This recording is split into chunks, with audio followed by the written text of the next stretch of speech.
Welcome to the Science of Sales, where we teach you sales and marketing tips in under 3 minutes.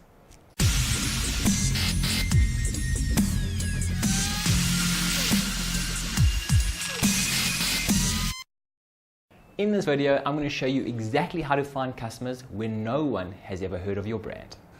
There's no doubt that brand is important in sales.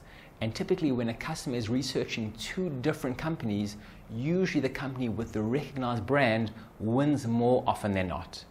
Now, when you're starting out, you have to start somewhere.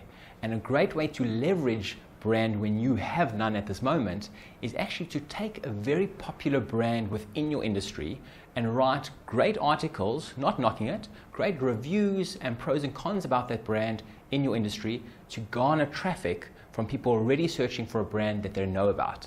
Now, there are, of course, the right ways to go about this. Number one, don't bash the company or brand if it's not your own brand. Give an honest, open review about that company.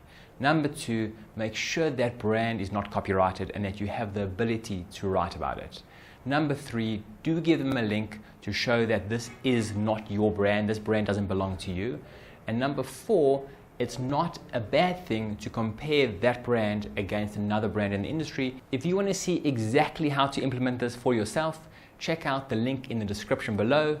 And if you enjoyed this video, hit like or leave us a comment and be sure to subscribe. Thanks so much.